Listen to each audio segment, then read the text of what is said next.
Hi, everyone. Welcome back to Ask the Expert. My name is Kristy. I'm one of the youth advisors on the Cannabis and Psychosis project, and I'm really excited today to be talking to my good friend, Jon Fry. He is a Red Seal Horticulturist from Ontario, and he went to Humber College to study horticulture, where he won a Softscaping Award and was valedictorian for his graduating class. And he's passionate about all things green. Thanks so much for being here, Jon. Oh, thanks for having me, Kristy. So today we are talking about growing safer and smarter.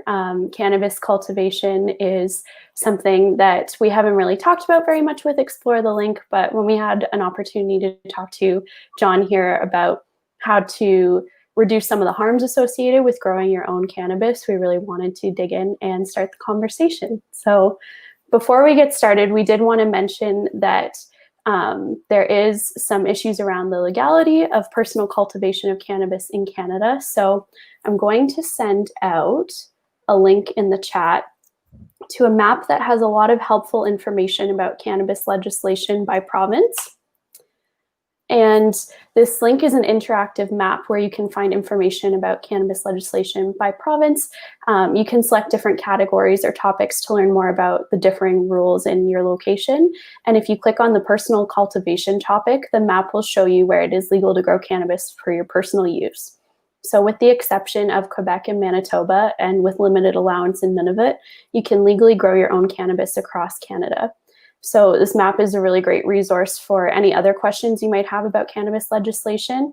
And to learn more about a specific province, you can click through from the map to find a short summary of their provincial legislation. And we just wanted to clarify before we start that before you choose to grow your own cannabis, it's really important to review the legislation in your province and be aware of any restrictions or rules around personal cultivation. So for example, the rules may vary under tenancy law if you're a renter and other things like that. So now that we've got all the legislation piece out of the way, we can dig into some of the questions. So Jon, why don't you tell us about how you got started cultivating your own cannabis? So it actually started because I had a background in horticulture, and a close friend of mine wanted to get started. So he asked me if I could give him a hand, and I ended up just jumping in and helping him out. And before I knew it, there's all this new information that I was surrounded by, and I was reading new books and just really getting dug down into it and learning a lot more about it, and opening my eyes to how much more knowledge there is to be found in this industry. Awesome. So when you started for the first time, what were some of the first steps that you took to learn more about the process, and kind of what was to lay the groundwork for getting started? Well, when I first got started, one of the most important things was to figure out what we were going to grow, what plant it was, because there's two different kinds. You have your photoperiod plants and your autoflower plants.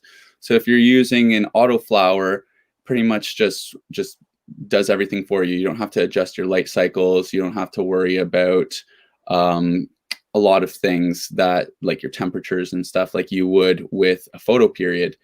So the first thing to do was to find a nice user-friendly plant to start with, and we got started. And truly, it was pretty organic learning curve. You get started, and even as a Red Seal horticulturalist, you have a couple of failures along the way, and you just improve as you learn. So when you talk about failures, what does that look like when you're cultivating your own cannabis?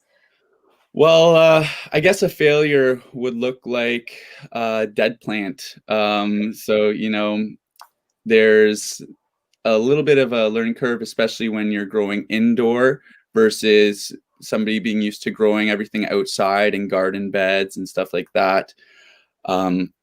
You've got to be aware of your water. The two biggest killers are going to be either overwatering it or underwatering it. And those failures will happen at the beginning until you figure out the balance that you need for your water. Awesome.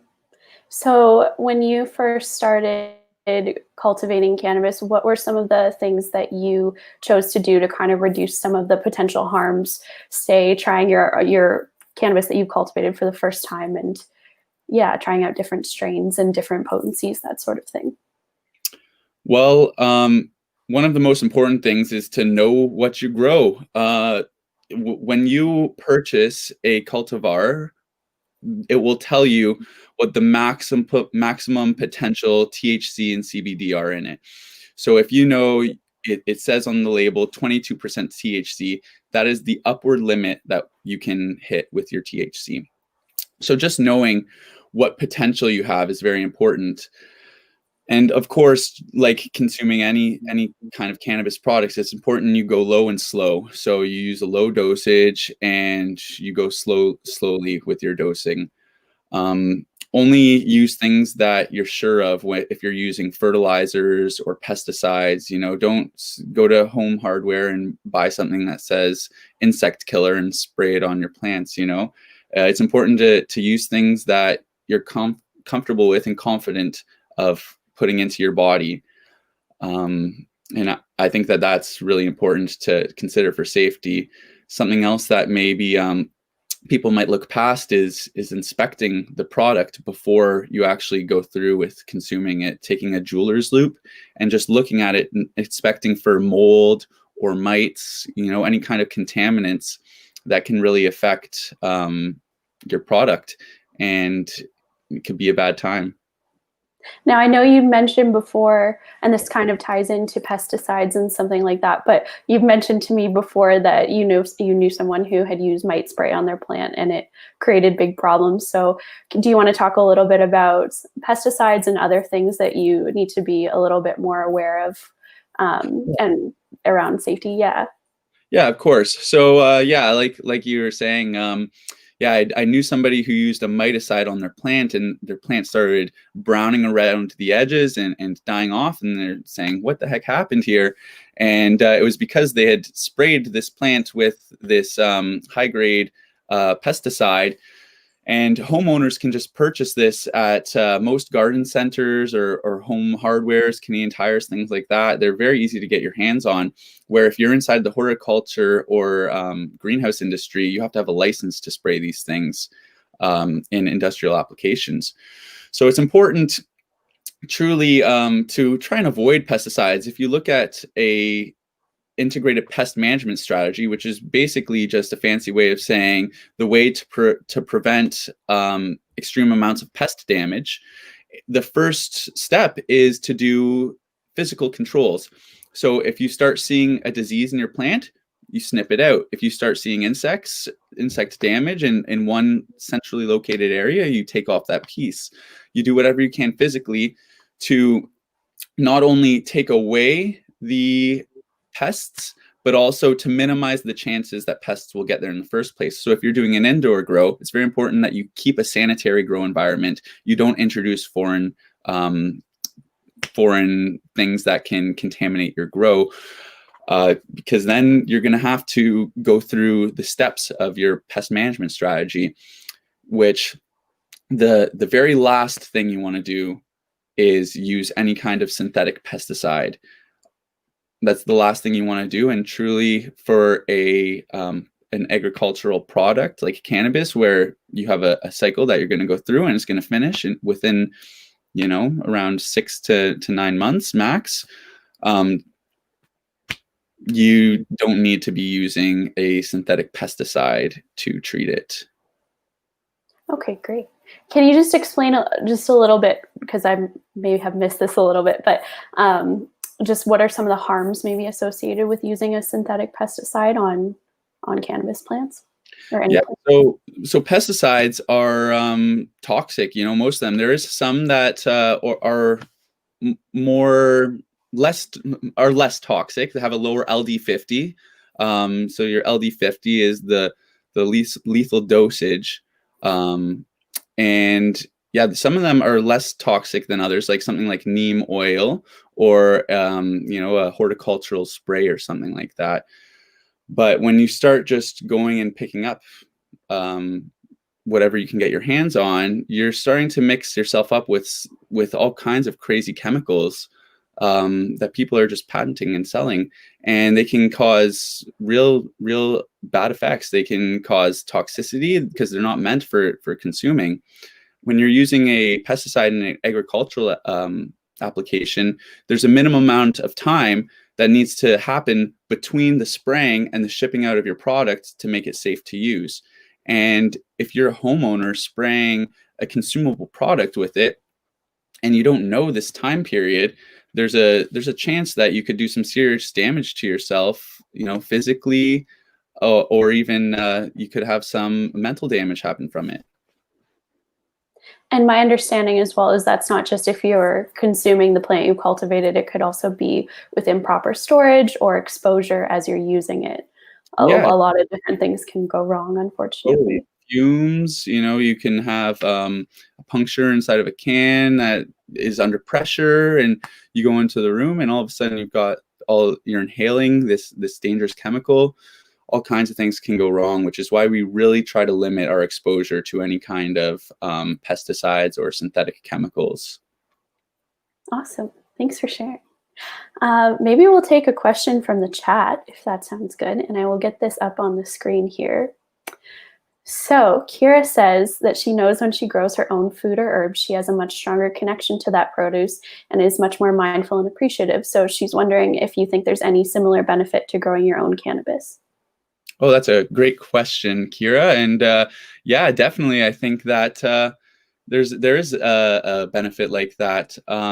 When you produce something yourself, you understand what it's gone through. You've seen it come from a small seed to a 5 foot tall plant, and you're with it the whole way through. And just like when you're growing your own tomatoes, if you really care about your plant as you're growing it and you're mindful and responsive to problems that happen, the same thing is with cannabis. And if you're caring about it and you're mindful, you're never going to have a bad crop or bad yield. So it's very important to be attentive and caring. And after you're done, you can enjoy the fruits of your labor, and you appreciate it that much more because of the time and effort you put into it. Awesome. Thanks, Kira and Jon. I'll add one more from the chat up here. So Joanna's wondering if after she starts her seed up in wet paper towels, what's the best soil to transfer them into for the next step outdoors? Hi, Joanne. So yeah, that's the great question. So I guess it depends on what you would want to grow with. You can use a soilless medium, or you can use just regular soil outdoors. What I would recommend if you're growing outdoors in the ground as opposed to a container grow is mixing in some manure with some soil and some bark chips to aerate the soil, to create some space inside of the air pores, or some space inside of the soil pores, so that you have the air flow through there. Because if you have very dense compacted soil, it can get soppy and wet, and you don't have the ability for the same ability for cationic exchange, where you're changing around energy between the plant and the ground. So it's important to have some open pores where air can flow and you can have water flow through it. So I'd recommend using organic things like bark chips and some manure, mixing that together with the soil that's already in the ground and transferring your seedlings into that. Awesome. Great question and great answer. Thank you both. Maybe we can talk a little bit about the difference between growing indoors and outdoors, because you kind of opened my eyes up to the world of indoor growing. Yeah. There's there's a bunch of benefits to both of them. For somebody who isn't really interested in the input cost and doesn't want to grow year round, outdoor growing is a great way to go. An important thing to consider is if you have pets or children, you need to make sure that you have a safe space to grow that is protected from your pets and your children.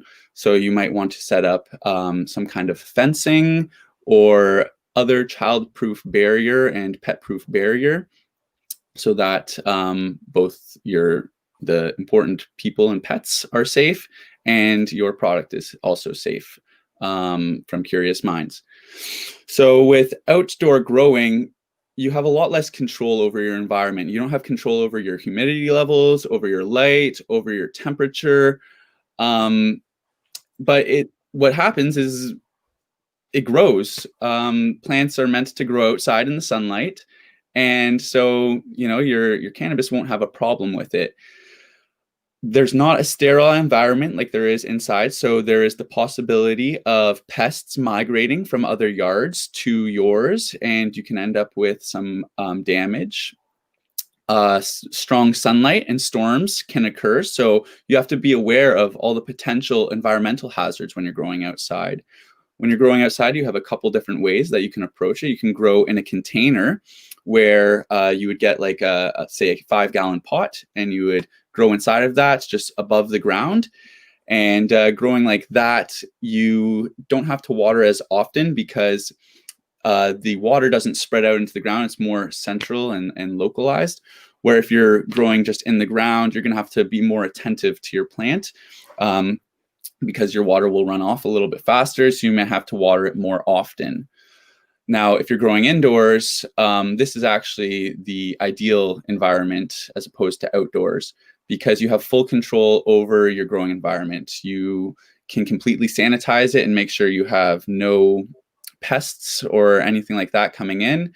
You have full control over your lighting, so you can change your lighting cycles from being, instead of outdoors where it's 12 hours day, 12 hours night, to 20 hours of daylight and 4 hours of night, so that you have continual growth.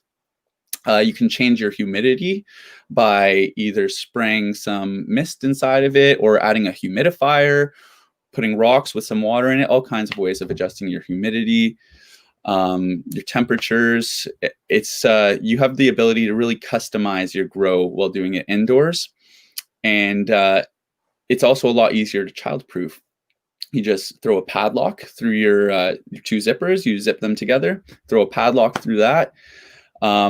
What would also be a benefit is to put a camera that connects to your phone above your grow tent so you can spot it. And a lot of these cameras have motion sensors, so they'll text your phone if motion happens, and it tells you if there's people going and trying to fiddle with your plant. And it's also a great security system in case, God forbid, there were to be a fire or something like that, which is pretty unlikely, but it's great to have that security backup. Awesome. Thanks, Jon. I think we have another chat question that we can get to. So Anne-Marie is wondering why her outdoor leaves are turning brown even though she doesn't use chemicals. Well, there could be a few different reasons for that. Could be that maybe somebody nearby has, or that yard has a lot of leftover synthetic chemicals in the ground. You have your salt buildups from those synthetic fertilizers, although it would have to be used a lot in the past for that to be the reason. I would think it's more likely that maybe you're watering during the daytime, and what happens is if you get your water on the leaves, those water droplets act as a magnifying glass. So the light actually penetrates through the water and it's magnified by those water droplets, which can cause the leaves to brown wherever your water is on.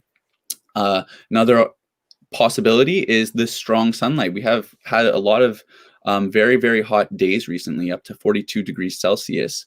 On those days, you kind of want to cover your plants with a light fabric, something maybe like a bed sheet, a white bed sheet, to reflect the sunlight, because very strong sunlight like that can cause burns and cause damage to your plants. So it's more than likely a sunlight problem than a chemical problem.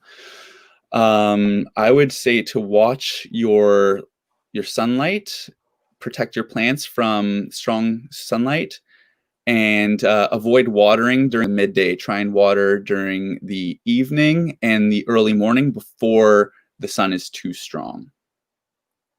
Awesome. Good question. Thank you both. Now, I know we touched on this a little bit before, but I'm wondering if we can come back to talking about potency and how you balance THC and CBD, both of which are contained in cannabis plants. And I know you talked a little bit about that upper limit. Maybe you can come back to that and go in a bit more detail about what that looks like. Right. Yeah. So when you're purchasing your cultivar, whatever the seeds are, it will say your THC and CBD percentage. So let's just say it says THC 20% and CBD 1%. Those are your upper limits. So your THC will not exceed 20%. If you do everything right and you try and maximize your THC, you'll get a 20% THC. What that means is for every 1,000 milligrams of cannabis, 200 milligrams of that will be THC, 20%. So when you're growing, you have a little bit of control over the feelings that your plant gives you. You don't really have control over the amount of THC and CBD and stuff, but the effect that the cannabinoids give can be changed. So there's two important parts of your plant that you have to be aware of when you're trying to manipulate the effects of your plant. Those are the trichomes and the pistils. The pistils are the little hairs that come off of your plant. They can either be white or red, and you'll see them when the plant is approaching maturity. If you have more white than red pistils, you're going to have a more energized feeling. It's going to be more of like I'll say a THC feeling. It's not exactly more THC per se. It's just a more energized feeling, more uplifted, euphoric feeling. If you have more red pistils than white pistils, you're going to have more of a couch-locked, lethargic feeling. Same thing goes for trichomes. The trichomes are the small bubbles that you see when you look at your plant with a jeweler's loupe. What those are they contain the cannabinoids of the plant. So initially, when they start forming, they're going to be almost transparent, like translucent, so you can look through them. They're going to be clear. When they're kind of clear like that, you know that it still has time until it's matured.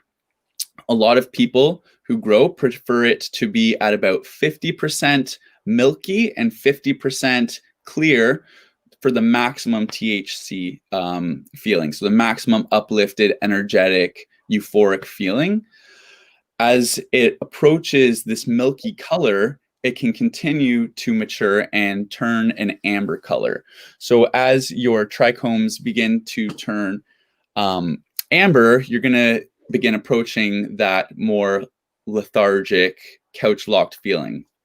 So a good rule when you're considering how you want your cannabis to affect you is the more red it's getting, the more couch-locked you're going to be. So if you're seeing more red trichomes, your amber trichomes, if you're seeing more red pistils, you're going to feel a more couch-locked, heavy feeling.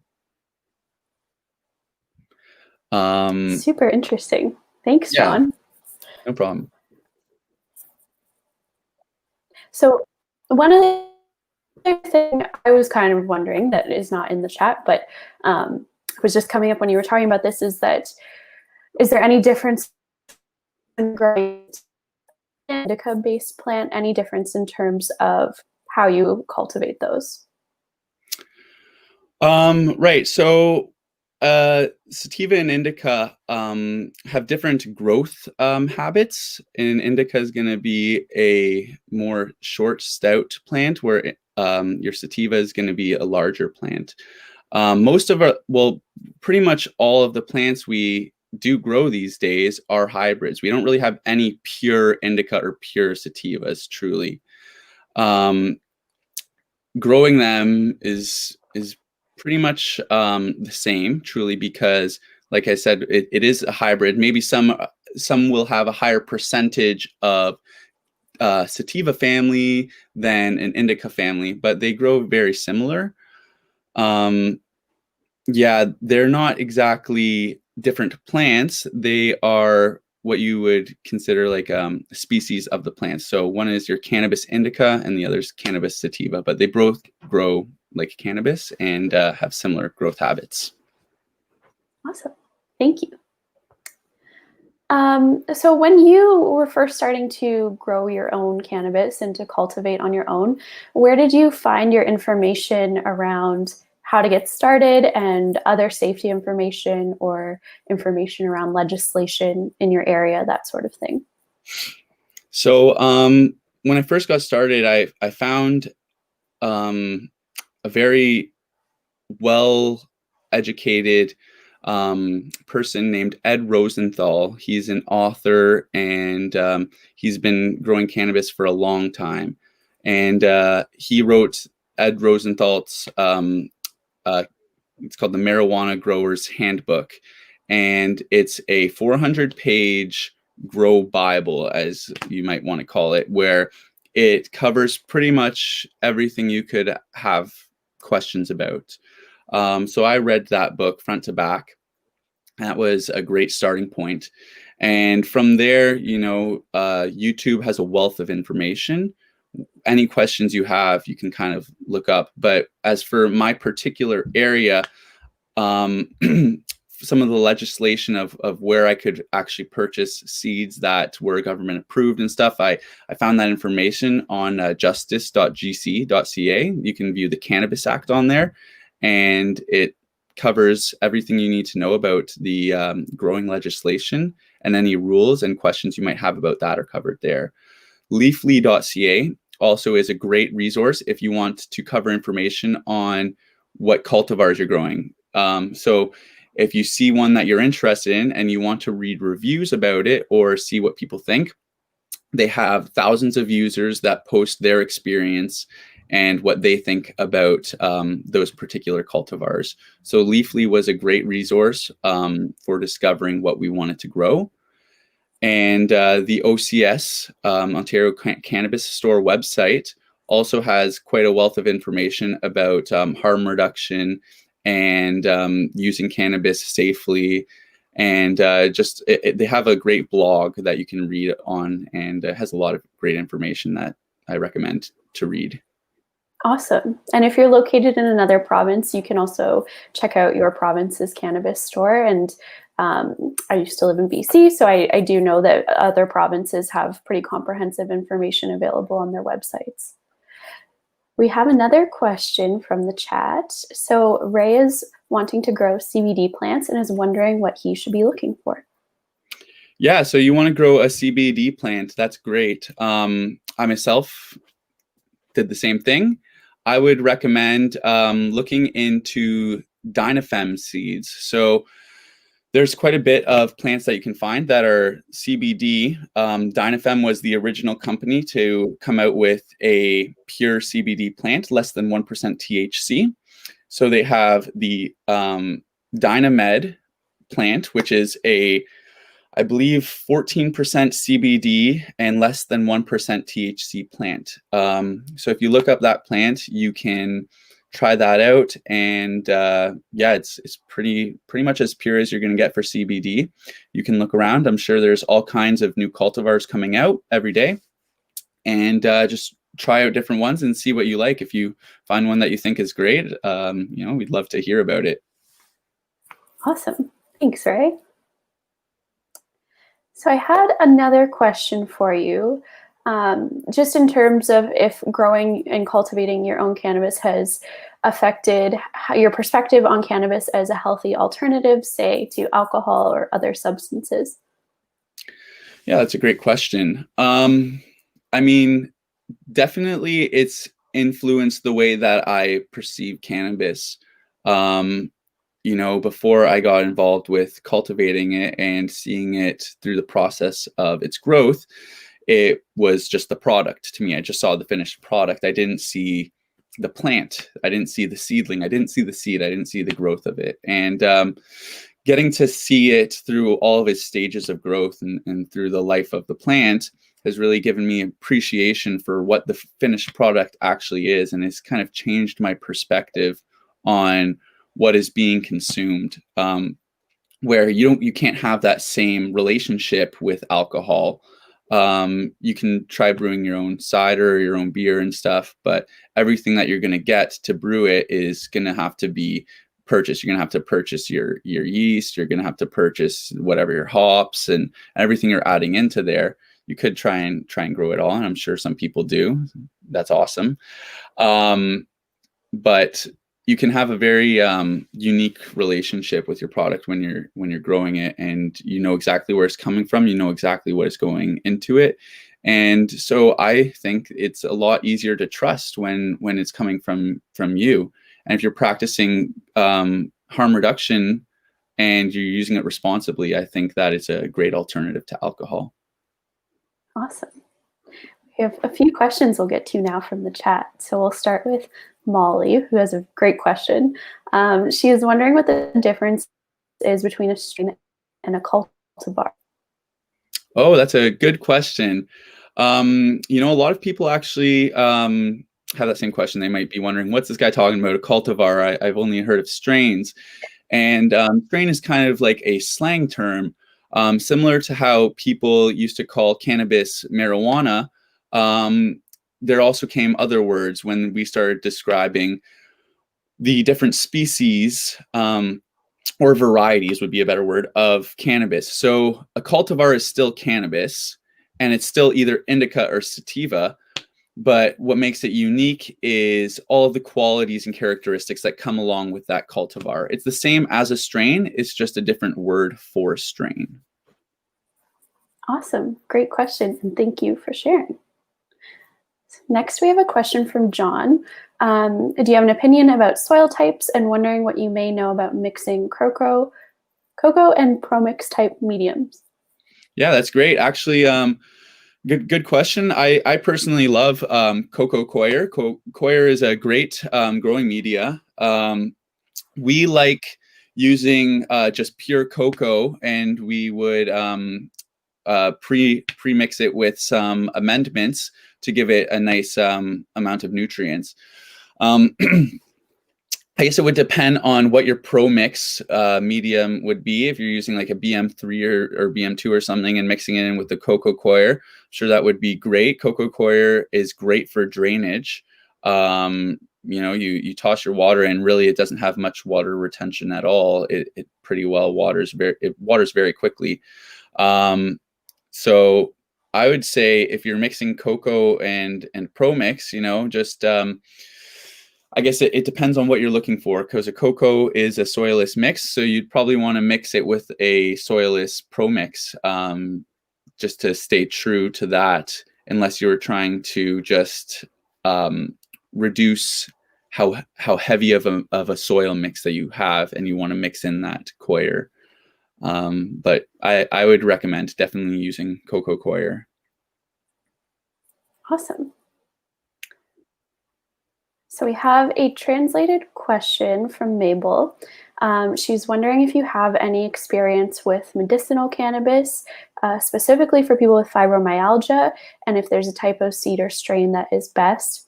And I just want to preface this by saying this conversation is more around cultivating for your personal use. That doesn't mean it can't be used medicinally, but we are definitely not experts in different medical conditions and what the best strains or types would be for those. And I think one thing I would just want to add really quickly is that if you are purchasing medicinal cannabis or working with a doctor to find this sort of thing, there are many types of people with lots of expertise who can kind of guide you in this area.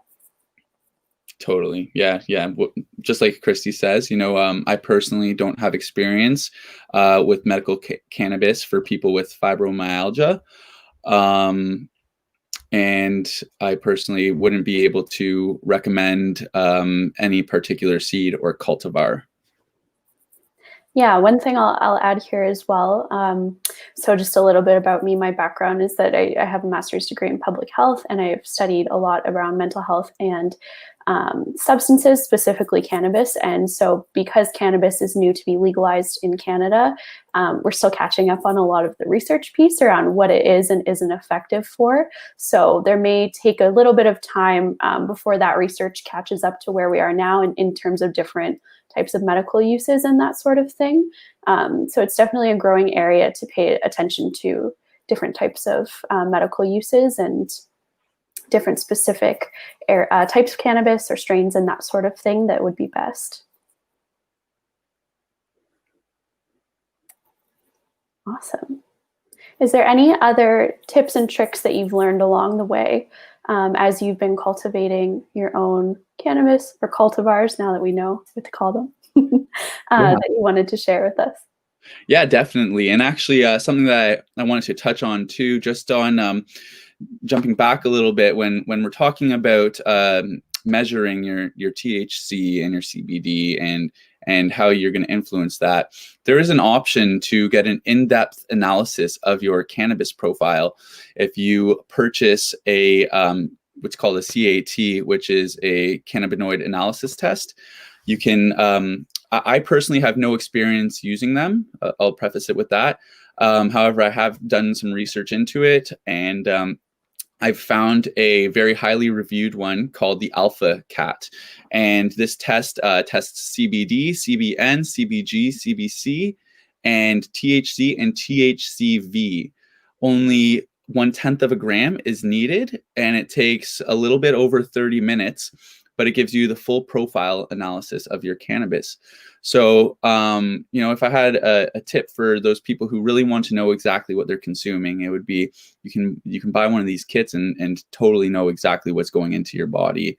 It's about $165 for 8 tests. Like I said, I have no affiliation with them and I've never used them. But reading the reviews online, I would recommend reading it before obviously making any purchases. But that's a great option for those people who really want to know. As for some pro tips, some things that I would recommend is making sure to open up the feet of your plant for airflow. So you're going to see a whole bunch of shoots come up around the base of your plant, around the feet of your plant. If you leave these things to crowd up there, there's going to be moisture caught as the soil evaporates water, and it's going to be very dark, and you just want to kind of open it up, remove all of these shoots and the sucker growth, any larvae, leafy stuff that you see growing there. Snip it away and open it up. It just allows for more airflow to allow the plant to have a better chance. Also, make sure you're watering your plants that are planted outdoors in the ground often. That's very important. And you're cleaning your indoor grows, because if you're growing repeatedly over and over and you're not cleaning in between your grows, there's a chance you could be introducing contaminants from your previous grows, and you could end up with like springtails or fungus gnats, or all kinds of pests that you don't want. You want to be responsive to problems. If once it happens, you don't want to wait to respond to it. You want to kind of approach it as soon as you can and deal with it in the least synthetic way. I guess that's the best way as you can. So, the best thing to do would be to physically remove it if you can. And when you're covering your plants, or staking them or supporting them, whatever, avoid using wires or anything really hard that can put pressure into the plants and hurt them. You want to use something with a large surface area that's soft, that is, something kind of like a piece of paper or something like that, not literally a piece of paper, but like a square cloth, a rectangular cloth that can go around and have a large surface area, so you don't have a concentrated amount of pressure over one area on it, because you can cause damage to the stem. And if some wind blows in or something like that, I actually had a fellow message me a few days ago telling me about his cannabis plant breaking because he had a bamboo stake in the ground, and he tied it with a wire to the stake. He weakened the plant, some wind came through, and he blew his entire top over. So you want to avoid that, of course.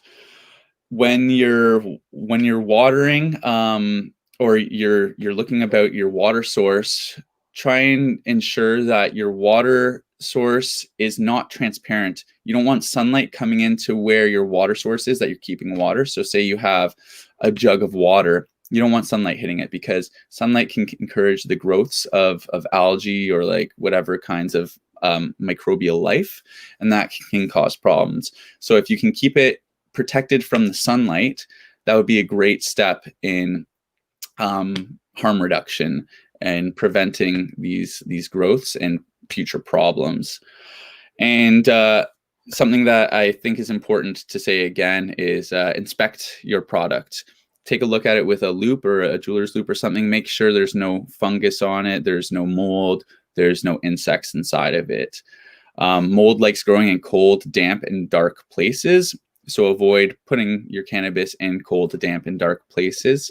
And if it is in an area like that, see if you can move it, because there's some serious risks. If you are consuming a moldy plant, you could have a bad experience. And you just want to know what you're putting in your body, I think is what you want to take away from this. You should know what you grow and know what you're taking in. That's why I always recommend using organic fertilizers rather than synthetics. Manure is great. Using fish emulsion, using worm castings, using bat guano, things like that. That's great.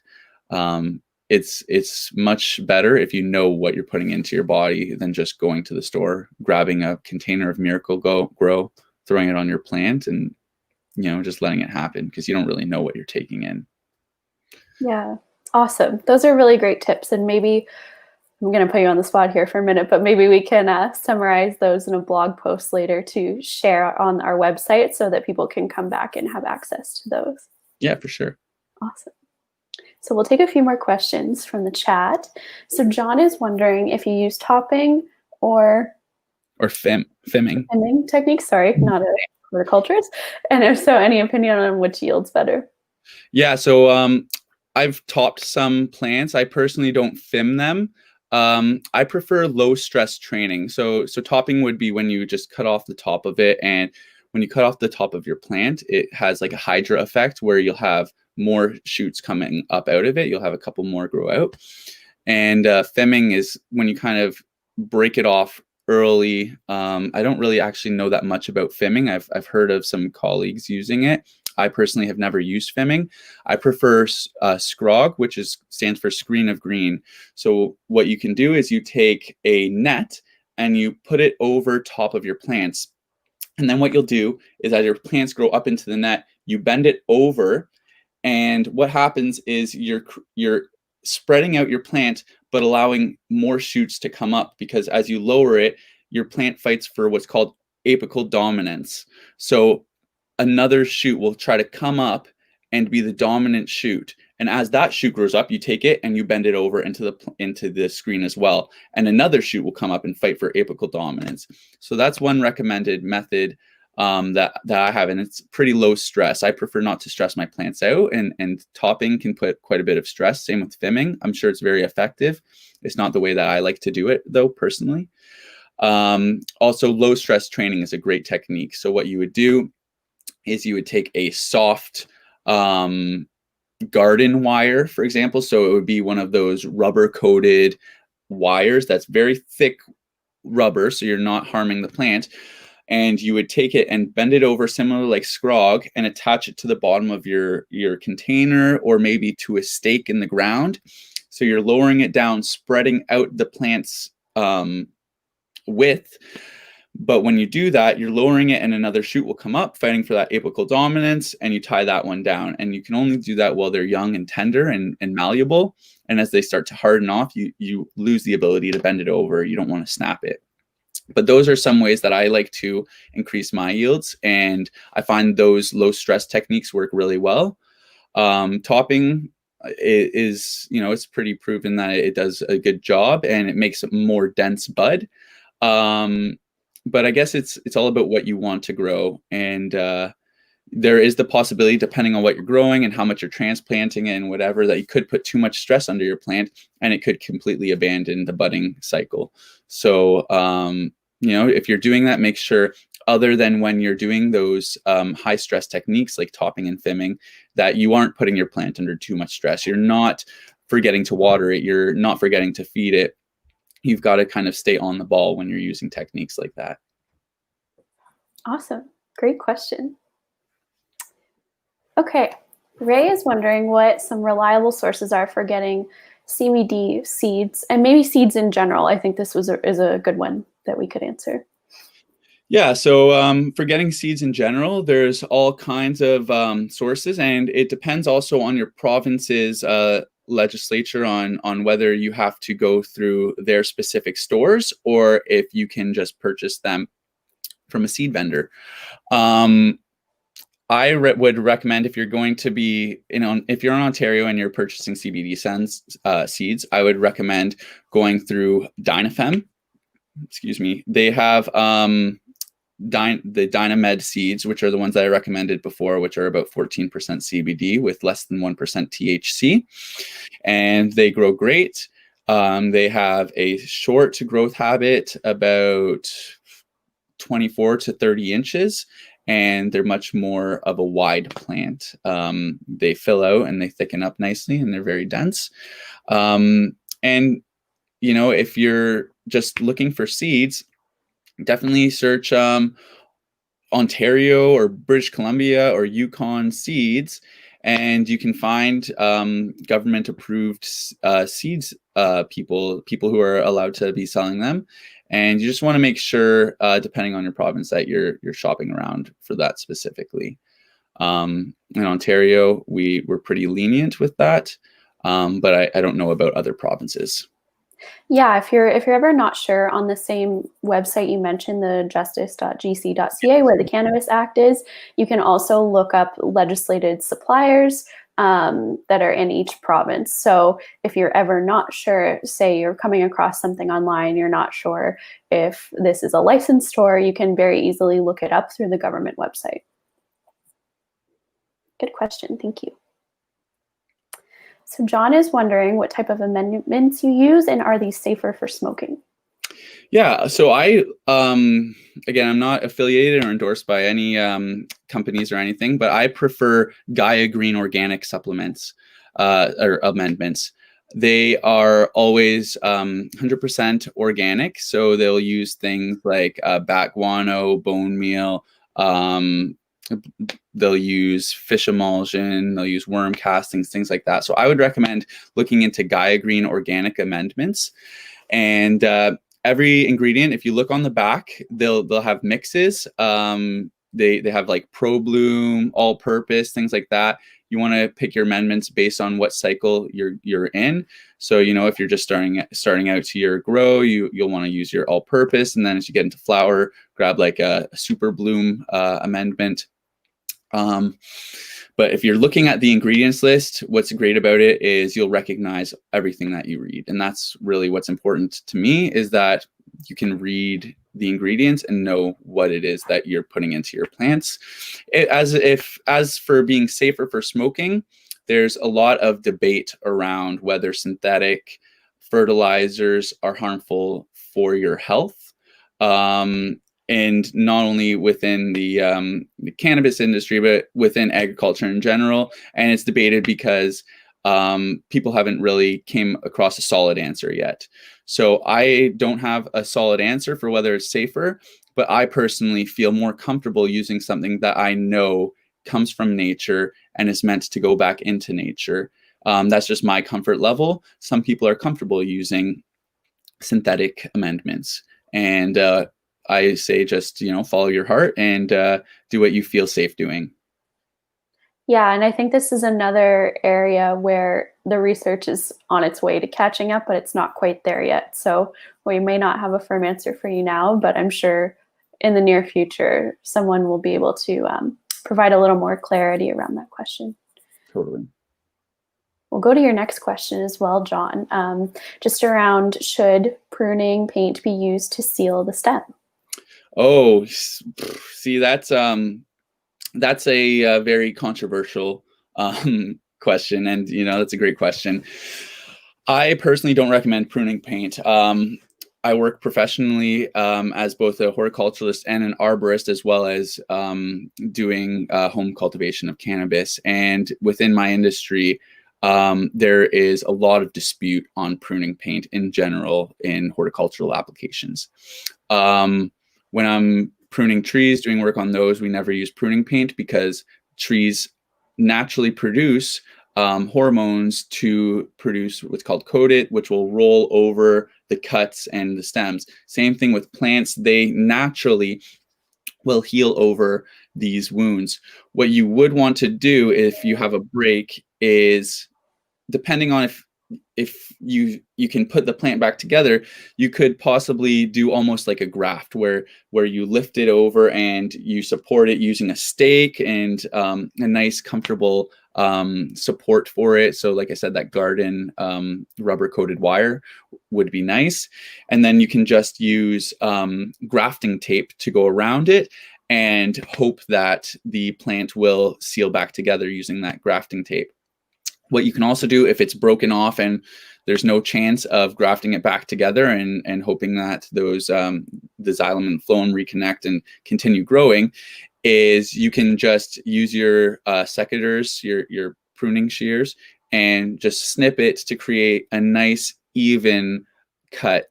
It will make it a lot easier for the plant to heal over, so that you're not having this big ugly scar of broken stem. It's a lot easier. It's a nice smooth transition healing. But as for any kind of thing to coat over it, the plant does that itself. It has hormones to do that. And by putting the pruning paint over top of it, you're restricting the plant's ability to use its natural healing. It's like if you put tar over a scar on your body and you didn't let your cut heal over, you didn't let it scab over, that scab that the plant produces is going to heal much better than the pruning paint will. Awesome. Thank you for these great questions, Jon. This is very helpful. So now we'll go to a question from Heather, and we touched a little bit on this, but maybe we can go even more in depth. So what is the difference between growing cannabis with chemicals to growing without? Are the buds still dense, and is there a lack of trichomes? Yeah, great question, Heather. So when we say growing chemicals, truly, like we're talking synthetic fertilizers and pesticides, and I'm sure that's what you're meaning as well. And using these things, you can grow dense buds. You can grow cannabis with lots of trichomes. The reason we try and avoid that is just for, like I mentioned for myself, I prefer knowing what I'm putting into my plant and knowing what it's uptaking.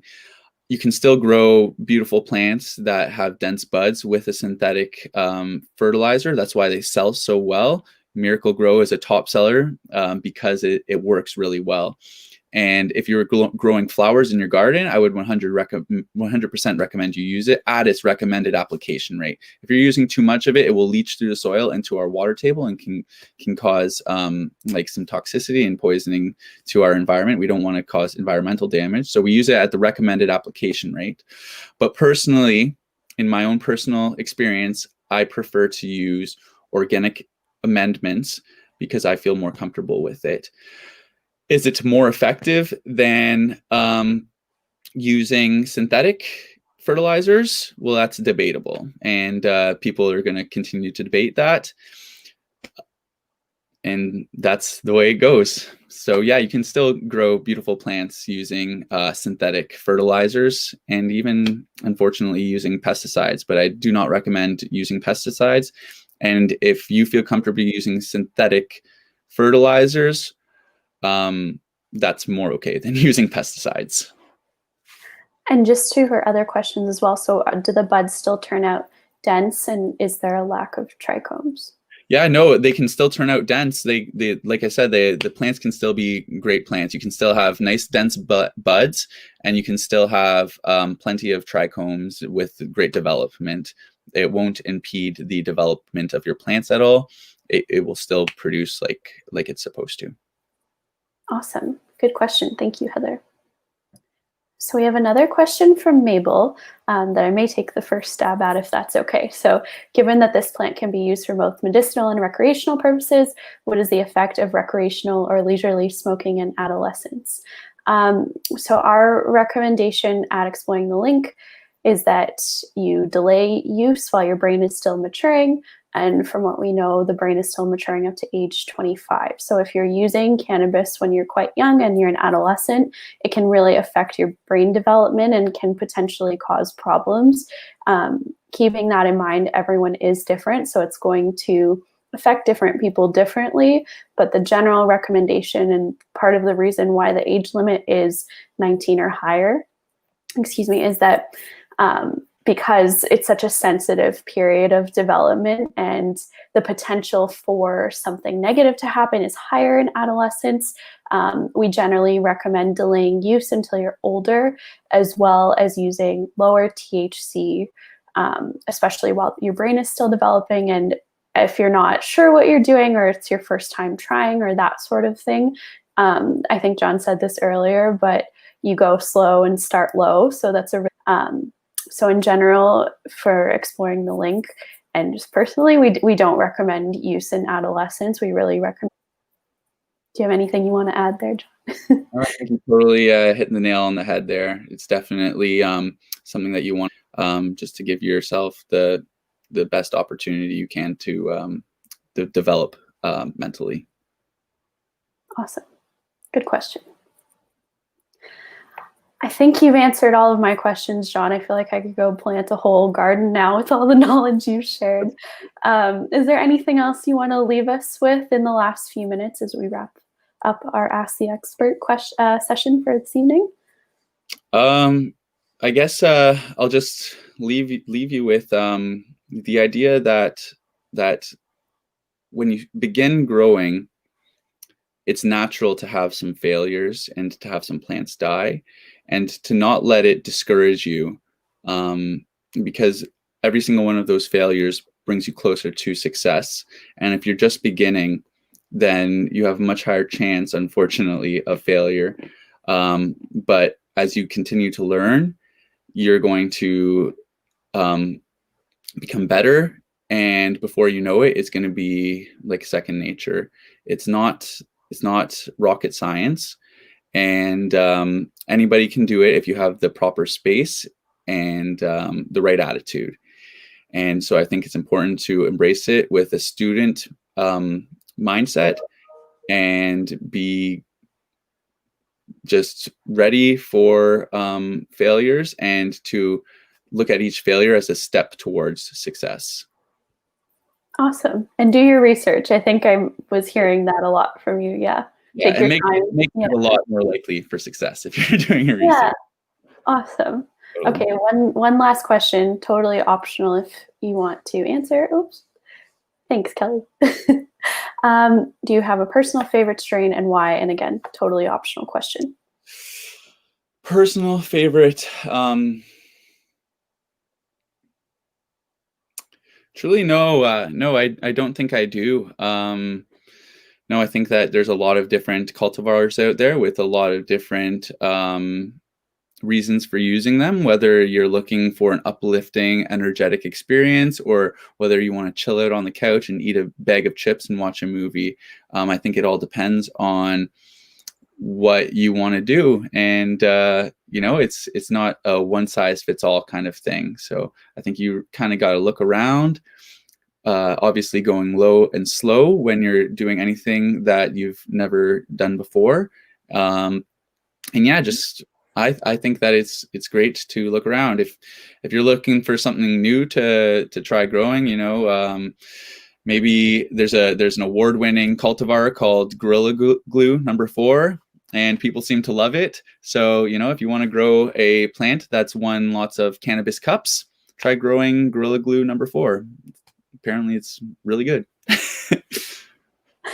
Awesome. I think we'll end it there. Jon, thank you so much. I think I can speak for all our lovely viewers that we all learned a lot. It was really great to hear your perspective on how to grow safer and smarter. So thank you so much. Thanks for having me. It was a pleasure. Awesome. Thank you, everyone. We really appreciate you tuning in. And we'll follow this up with on the blog with some tips and tricks that we learned from our lovely expert, Jon Fry. So thank you so much. Have a good night. You too. Take care.